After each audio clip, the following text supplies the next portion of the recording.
October 24th, 2020. Jack Ma, founder of Alibaba and China's richest man, takes the stage. He's just days away from launching the largest IPO in history, the Ant Group. Yet, after this one speech, he vanished. No IPO, no explanation.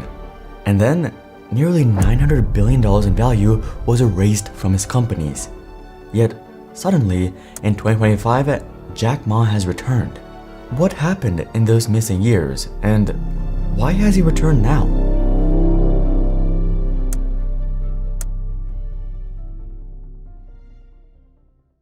Let's take a closer look at that speech. This was the 2020 Bund Finance Summit in Shanghai. Numerous senior financial regulatory officials were there, and Jack knew this. This made Jack's friends nervous because they knew what he was about to say. Some encouraged him to soften his choice of words, but he didn't budge. Jack is Jack. He just wanted to speak his mind, said one. Then he took the stage. After the pleasantries, Jack got right to the point. Today's banks continue to have a pawn shop mentality. Collaterals and warranties are pawn shops. To make risk-free innovation is to stifle innovation. Oftentimes, managing risk down to zero is the biggest risk. We cannot use the way to manage a railway station to manage an airport. We cannot use yesterday's way to manage the future. Even the beggar must have some credit. I think every beggar is credit-worthy. Immediately after, everything went back to normal. During the speech, the crowd even laughed, applauded, and murmured like normal. Yet, little did Jack know, his comments set off a domino chain that would ruin his life. So, what was so wrong? To you and I, Jack's speech seems perfectly normal.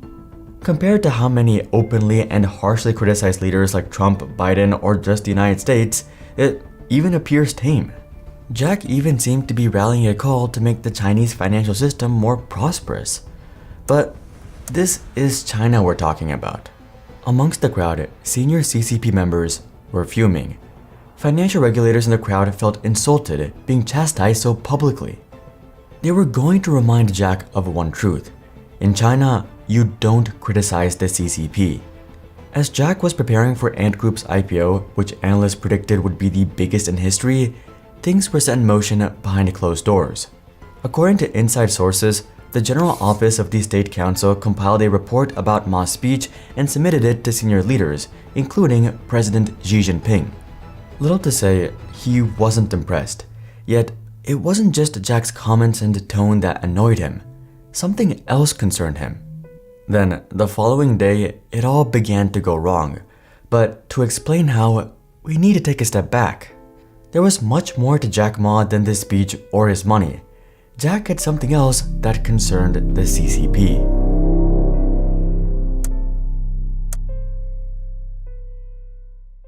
Let's go back to right before the speech. At this point, Jack Ma's Alibaba is the crown jewel of China. It's one of the most successful startups in history, and at one point was even worth more than Amazon, and the two are very similar. It was the biggest e-commerce platform in China and single-handedly shifted the global economy. But there's something more to Jack than just an entrepreneur. Jack wasn't just a businessman, but a celebrity. Jack had a rock star image and was willing to have fun and be a bit silly, even if his guitar playing isn't the best. He used to be an English teacher at Hangzhou Dianzi University, and after his success, founded his very own, Hapan University. They didn't offer traditional degrees, but instead created a business school to help young entrepreneurs network and learn. He also founded Africa's Business Heroes under the Jack Ma Foundation. First trip to Africa, my impressions were, wow, it's a land full of hope. In Africa, there are so many young people who could be entrepreneurs. They believe what they're doing and they want to make this thing big. So what if we have Africa Bill Gates, Africa Jack Ma? I realized that I have to do something. It was an entrepreneurship competition which provided winners with funding, training, and also mentorship. Jack had become the face of Chinese success on the global stage. He was the richest man in China, charismatic, he had an abundance of data on hundreds of millions of Chinese citizens, his own university, and the Chinese youth loved him. China Daily reported recently that 36% of college students in Zhejiang province named Ma as their top role model. Jack was hugely popular and a self-made independent success story, and that was part of the problem. You have never gotten money from the Chinese government? No. None. I want it at the beginning, and later I don't want it because I think if the company always think about picking money from out of the government pockets, that company is rubbish. Think about how can you make money from the customers and market and then help customers succeed. That's our philosophy. No money from Chinese banks? No. I at that time I want, and now they want to give me, I don't want it. Yeah. Something else was happening. The CCP were likely getting a bit anxious about Jack Ma. He was very Western, very outspoken, and potentially a threat to those in government.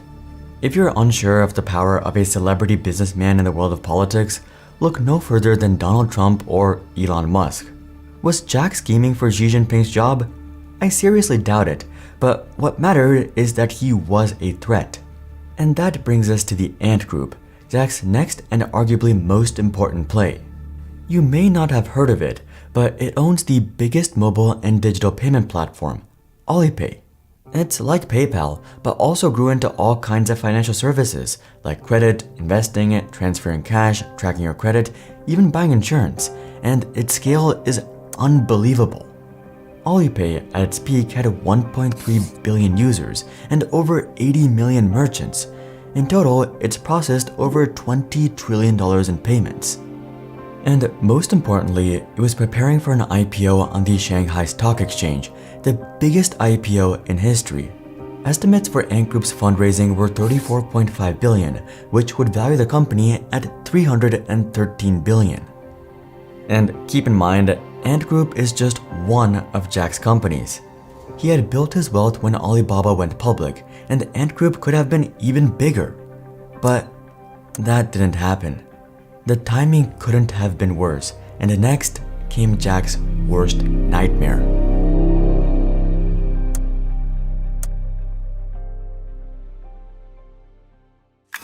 After Jack's speech, the reports had reached President Xi Jinping himself. He was deeply troubled with Jack's comments. He then decided to halt the initial public offering. The day after Jack Ma was summoned, the Shanghai Stock Exchange suspended Ant Group's IPO just days before launch. Then an investigation by regulators was underway. Ant Group began paying back those who initially invested, and at this time, people began to notice something else. Jack had disappeared. At the grand finals of Africa's Business Heroes, Jack was replaced with an Alibaba executive. It was apparently a scheduling conflict, but something felt off. As a reminder, Jack was a very public celebrity, so this was odd. Behind the scenes, things were going from bad to worse for Jack. The CCP were beginning to dismantle Jack's empire. In April 2021, Alibaba was hit with a $2.8 billion fine. The reason? Being a monopoly. They alleged that Alibaba was forcing merchants into using only their platform. To be fair, this one was true. Alibaba was forming a monopoly in China, similar to Amazon in the West. But this wasn't new, and regulators only seemed to care after Jack had annoyed them. Alibaba paid the fine, but the CCP was just getting started. That month, they also moved in and ordered a restructure of the Ant Group and changed it into a financial holding firm. Ant Group now had to bend to banking regulation, not just tech, and had to hold much more capital in reserve. It also meant Beijing could monitor it much closer and allowed China's big banks to buy into the firm. Then they broke up Alipay into multiple apps. This was particularly bad as Alipay was a super app, and this was a major blow. Alibaba share price tumbled as this happened, as they held a lot of equity in Ant Group. But Alibaba had more things to worry about. UC Browser, Alibaba's web browser and the number 2 browser in China, was deleted from app stores. And while Alipay was falling apart, regulators were writing new sweeping reforms on Ant Group's most valuable asset, data. This was their competitive advantage, billions of customer transactions and behavioral analytics from hundreds of millions of customers. The CCP forced Ant to break this information monopoly and share this with other companies. Though Ant wasn't alone, nearly all tech giants in China were coming under fire.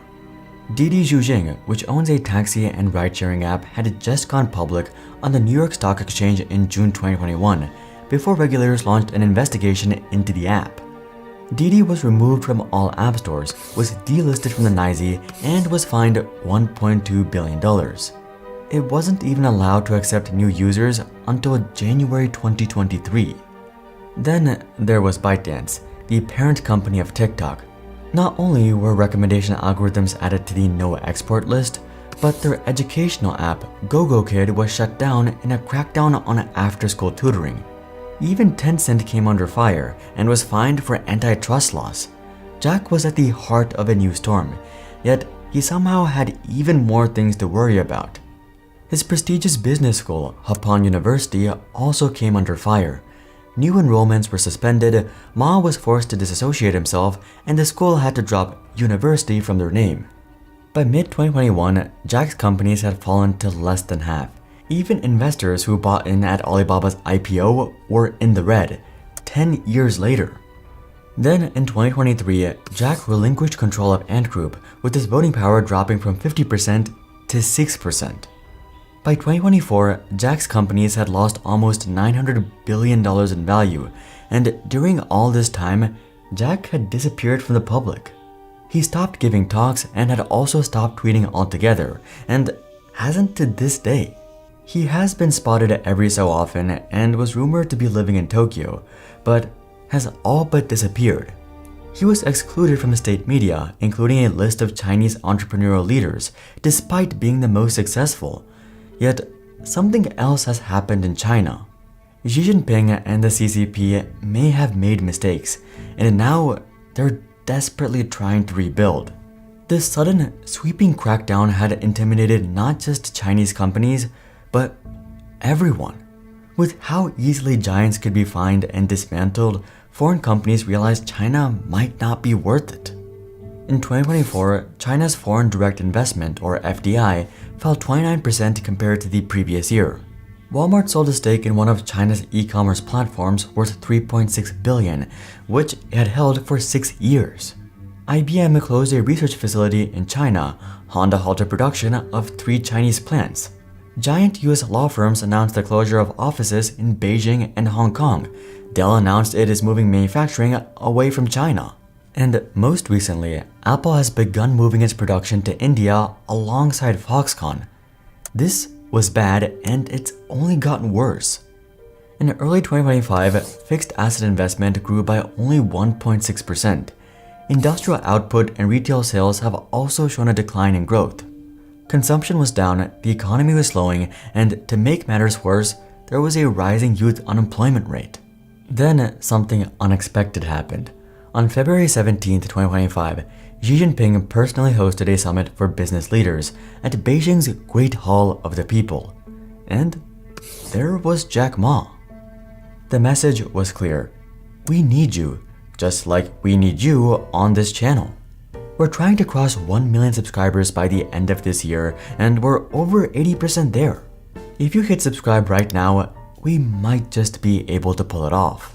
One analyst described it as a strong gesture to tell the market and hesitant local officials that these are our champions that we need to unwaveringly support in light of all the risks. With many of these entrepreneurs having significant stakes in the US, Beijing needs a united front also to prevent major capital flight. Xi Jinping's goal was to encourage entrepreneurship and rebuild confidence, but the damage had already been done. Many investors have long memories, and saw how Ant Group, Didi, and other entrepreneurs were kneecapped. China may be proclaiming, "We need you," but based on what we've seen, it comes off more as, "We need you for now." The irony is that Jack Ma was doing the exact same thing in his original speech. If China had followed Jack's advice, China would have also been better off. They could have offered better, modern credit and banking to give more aspiring entrepreneurs a chance. Real solutions, not just a display or gesture, but Jack was cut down for it. Xi Jinping wants entrepreneurship, but maybe not too much of it. TikTok is feeling the full brunt of this polarization as we speak, as they're not only being limited by the CCP, but also the US. Check out this video to learn more, but until then, I'm Hari, and I'll see you guys on the next one.